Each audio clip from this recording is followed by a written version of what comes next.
Hello दोस्तों, नमस्कार। कैसे हो आप? मेरा नाम है कौशिक और आप देख रहे हैं कौशिक का आइडिया यूट्यूब चैनल को। दोस्तों, इस वीडियो में मैं आपको जानकारी दूंगा कक्षा 7वीं के गणित विषय के बारे में। तो इस वीडियो को शुरू से लेकर आखिरी तक देखते रहिए।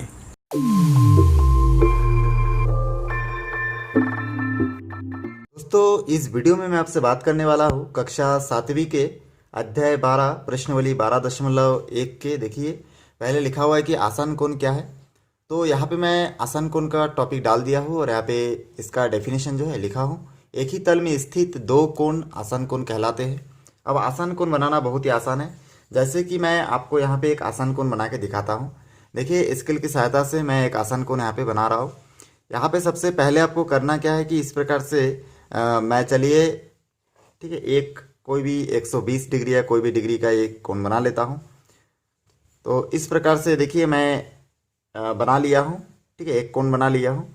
और उसके बाद यहाँ से अगर कोई और एक लाइन में, ठीक है, और एक भुजा यहाँ पे डाल देता हूँ और एक कोण बना देता हूँ इस बीच में।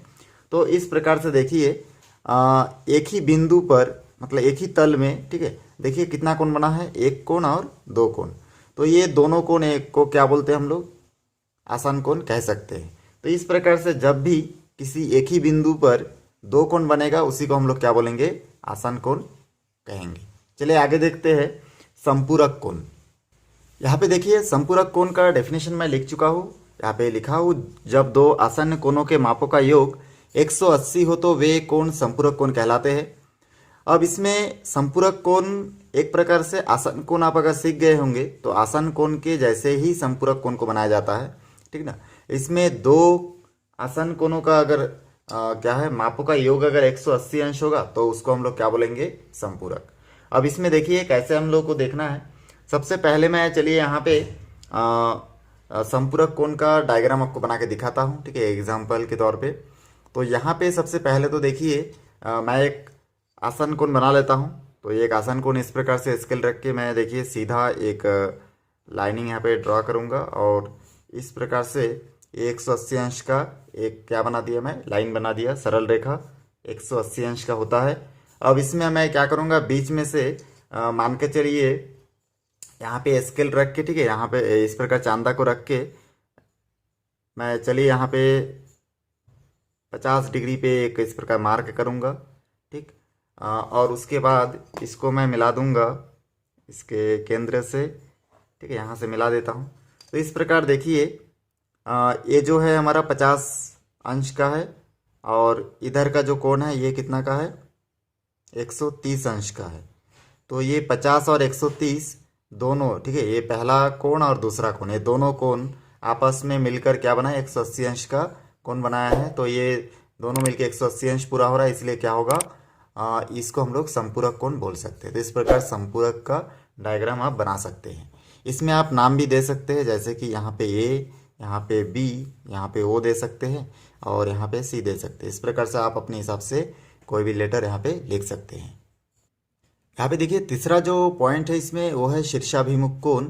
तो शीर्षाभिमुख कोण का परिभाषा मैं लिख के रखा हूँ।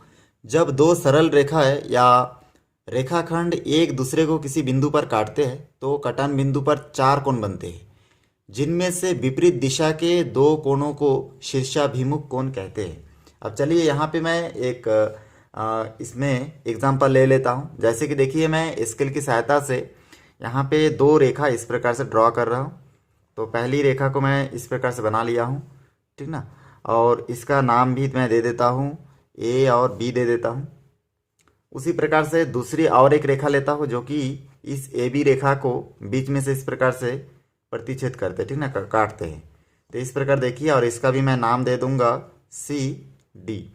अब ए बी रेखा और सी डी रेखा एक दूसरे को जिस बिंदु पर काट रहे हैं उस बिंदु को मैं मान लेता हूँ ओ।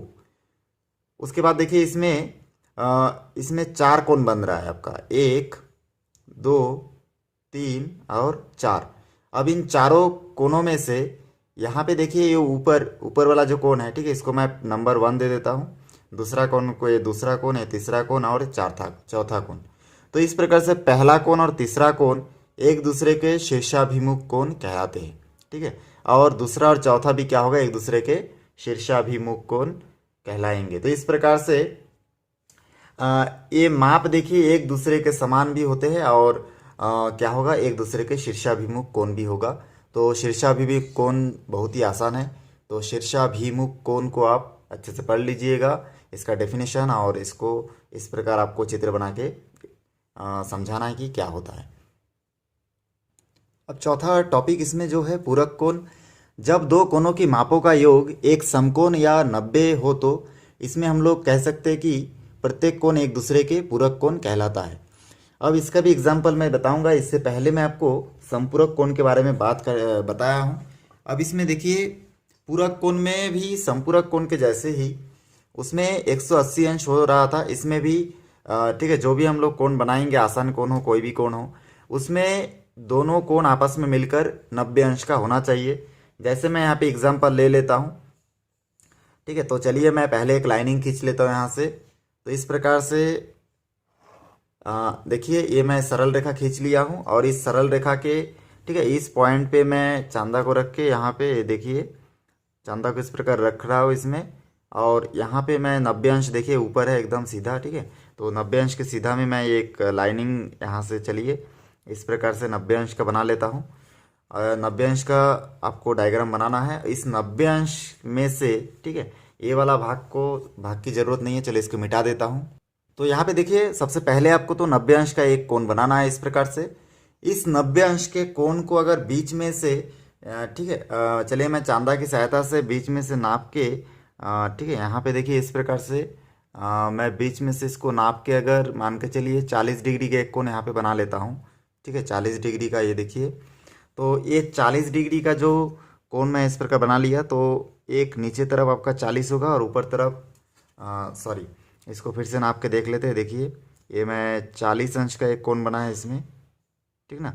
तो 40 का है ये, और ऊपर वाला आपका 50 का है। तो इस प्रकार से यहाँ का जो कोण है वो 40 अंश का है, और ऊपर का जो कोण है ये आपका 50 अंश का है। अब 40 और 50 अंश, ये दोनों अंश अगर आपस में जोड़ दें हम लोग, तो इन दोनों का योग आपका कितना बन जाएगा, 90 अंश का। तो इस प्रकार से इसलिए कहा गया है कि जब दो कोणों की मापों का योग एक समकोण या 90 अंश का हो तो प्रत्येक कोण एक दूसरे के पूरक कोण होंगे। तो 40 का पूरक कोण 50 होगा और 50 का पूरक कोण 40 होगा। तो इस प्रकार से आगे हम लोग देखेंगे कि संपूरक कोण और पूरक कोण को कैसे निकालते हैं। यहाँ पे देखिए, प्रश्न नंबर दूसरा में लिखा हुआ है निम्नलिखित कोणों के पूरक कोण बताइए। तो यहाँ पे पहला नंबर है 40 डिग्री 40 अंश का पूरक कोण हमको बताना है।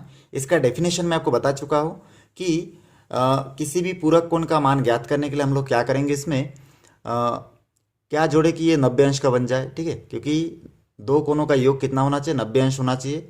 लेकिन यहाँ पे हमको इस चीज़ को, इसका 40 का पूरक कोण क्या होगा उसको पता करने के लिए हम लोग डायरेक्ट 40 के पूरक कोण पता करने के लिए इसको 90 से माइनस करेंगे, ठीक ना। घटा के देखेंगे कि कितना बचता है, वही उसका पूरक कोण होगा। तो हम लोग यहाँ पे लिखेंगे, पहला नंबर का जो आंसर होगा, देखिए 40 का पूरक कोण आपको इस प्रकार से लिखना है, 40 का पूरक कोण, और उसके बाद आपको इसको 90 से घटाना है। तो 90 के साथ अगर मैं 40 को घटाऊंगा पूरक कोण पता करने के लिए, तो यहाँ पे देखिए कितना, 90 में 40 घटेगा तो कितना बचेगा, 50 अंश बचेगा। तो 40 का पूरक कोण कितना है, 50 है। तो ये हमारा आंसर होगा।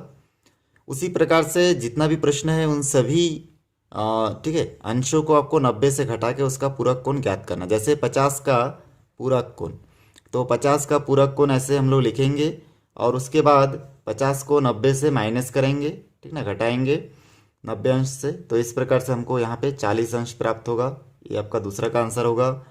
तीसरा नंबर में देखिए यहाँ पे लिखा हुआ है आपका 60 का पूरक कोण। तो चलिए 60 का पूरक कोण निकालने के लिए हम लोग लिखेंगे 60 का पूरक कोण बराबर, यहाँ पे हम लोग लिखेंगे 90, ठीक है।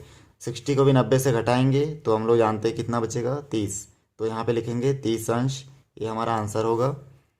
चौथा नंबर में दिया है 75, तो हम लोग लिखेंगे 75 डिग्री का पूरक कोण, ठीक ना। यहाँ पे कोण को हम लोग इंग्लिश में डिग्री बोलते हैं। तो इस प्रकार से देखिए, ठीक है, अंश को डिग्री बोलते हैं, कोण को एंगल बोलते हैं। तो इस प्रकार से देखिए 75 अंश का पूरक कोण कितना होगा, तो हम लोग यहाँ पे लिखेंगे 90 degree minus 75 degree equal to, इसमें अगर हम लोग इसको माइनस करेंगे 90 में अब 75 माइनस करने से यहाँ पे 15 डिग्री बचेगा, तो ये हमारा आंसर होगा। और इसको जो मैं इसमें घटा के लिख रहा हूँ, आप रफ में भी घटा के लिख सकते हैं, जैसे कि यहाँ पे मैं आपको दिखा रहा हूँ। यहाँ पे देखिए, अगर आप चाहे तो रफ में भी इसको घटा के देख सकते हैं इस प्रकार से। यहाँ पे आप 90 और बचपन में जैसे घटाते थे वैसे आप लिख सकते हैं। फिर इसमें घटाएंगे तो यहाँ से हो जाएगा, देखिए 1 हासिल हो जाएगा, 5 10 में 5 बचेगा, 7 और 1 8, 9 में घटेगा तो 1 बचेगा।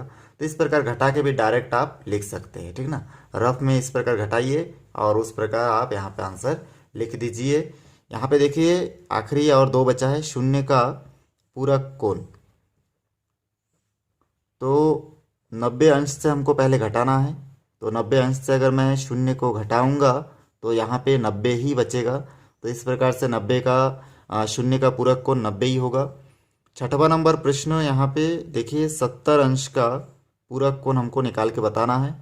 तो यहाँ पे मैं नोट करूँगा 70 अंश का पूरक कोण बराबर, यहाँ पे हम लोग 90 माइनस 70 अंश दोनों को लिखूंगा, बराबर यहाँ पे 90 में से 70 घटाएंगे तो 20 बचेगा। तो 20 अंश क्या होगा, 70 का पूरक कोण 20 होगा। तो इस प्रकार से पूरक कोण निकालना बहुत आसान है। इसके बाद चलिए हम लोग देखते हैं प्रश्न नंबर 3। अब यहाँ पे देखिए प्रश्न नंबर 3 में लिखा हुआ है कि निम्नलिखित कोणों के संपूरक कोण बताइए। तो यहाँ पे मैं सभी प्रश्न को लिख चुका हूँ, यहाँ पे हल लिखा हूँ, और इन सभी का ठीक है संपूरक कोण निकालना, इसको मैं लिख के रखा हूँ। इससे पहले मैं आपको डेफिनेशन बता चुका था कि संपूरक कोण में दो कोणों का जो ठीक है दो आसन कोणों का जो योग है वो 180 अंश का होना चाहिए, वे संपूरक कोण कहलाते हैं। तो इसमें 110 का संपूरक कोण क्या होगा, मतलब 110 के साथ और क्या जोड़ने से हमको 180 प्राप्त होगा। तो उसको हम लोग पता करने के लिए क्या करेंगे, 180 में 110 को घटाएंगे और हम लोग पूरक कोण के जैसे ही संपूरक कोण को पता करेंगे। पूरक कोण में 90 से घटाते थे और इसमें 180 अंश से घटाना, जैसे कि मैं यहाँ पे देखिए 180 अंश से 110 अंश को घटाऊंगा तो यहाँ से मेरे को देखिए रफ में मैं आपको हल करके बता रहा हूँ। 180 में 110 अंश को मैं घटाऊंगा तो यहाँ से मेरे को प्राप्त होगा, देखिए कितना प्राप्त हुआ, 70। तो ये 70 अंश क्या होगा, 110 का संपूरक कोण 70 अंश होगा। 110 और 70 को अगर हम लोग आपस में जोड़ेंगे तो हमको 180 प्राप्त होगा। तो इस प्रकार से हम लोग कह सकते हैं कि 110 का संपूरक कोण 70 अंश होता है। 70 का संपूरक कोण ज्ञात करने के लिए भी इसको हम लोग 180 से घटाएंगे। तो यहाँ से देखिए हमको 180 में अगर हम लोग 70 घटाएंगे तो हमको कितना प्राप्त होगा, 110 प्राप्त होगा। चलिए यहाँ से मैं 70 घटा के दिखाता हूँ, देखिए 0, 8 में 7 घटा तो 1 और इसमें 1 का 1, तो इस प्रकार से 110 अंश हमको प्राप्त होता है। तो इस प्रकार ये होगा आपका 110 अंश का, ये हमारा आंसर होगा। 0 के संपूरक कोण, तो 180 अंश में 0 को घटाना है तो 180 अंश ही हमको प्राप्त होगा। अतः 0 के संपूरक कोण 180 होंगे। 120 के संपूरक कोण ज्ञात करने के लिए 180 अंश से 120 को घटाएंगे। तो देखिए यहाँ से 180 में 120 घटाने से यहाँ पे 60 अंश बचता है, ठीक है। तो 120 का संपूरक कोण 60 डिग्री होगा। 45 के संपूरक कोण, ठीक ना, इस प्रकार 45 के संपूरक कोण निकालने के लिए हम लोग 180 अंश में 45 अंश को क्या करेंगे, घटाएंगे। तो यहाँ से देखिए 180 में 45 घटाने से हमको प्राप्त होता है 135 अंश, तो ये हमारा आंसर होगा। 50 के संपूरक कोण ज्ञात करने के लिए भी जैसे हम लोग इससे पहले सभी क्वेश्चन को हल करते आ रहे हैं वैसे ही 180 अंश में 50 अंश को अगर हम लोग घटाएंगे तो यहाँ से हमको प्राप्त होगा 130 अंश। तो इस प्रकार से आप सभी का पूरक कोण और संपूरक कोण बहुत आसानी से ज्ञात कर सकते हैं। और इसके आगे का चौथा, पांचवा, छठवां, सातवां, आठवां ऐसा करके बाकी सभी प्रश्नों को मैं इसके इस प्रश्नवाली के दूसरे भाग में बताऊंगा, तो दूसरा वीडियो का इंतज़ार कीजिए। तो चलिए फिर मिलते हैं एक दूसरे वीडियो के साथ। दोस्तों वीडियो अच्छा लग रहा है तो लाइक करें, शेयर करें, सब्सक्राइब करें और बेल आइकन को भी प्रेस करें ताकि जब भी मैं कोई नया वीडियो बनाऊं तो उसका नया अपडेट सबसे पहले आप तक पहुंचे। धन्यवाद।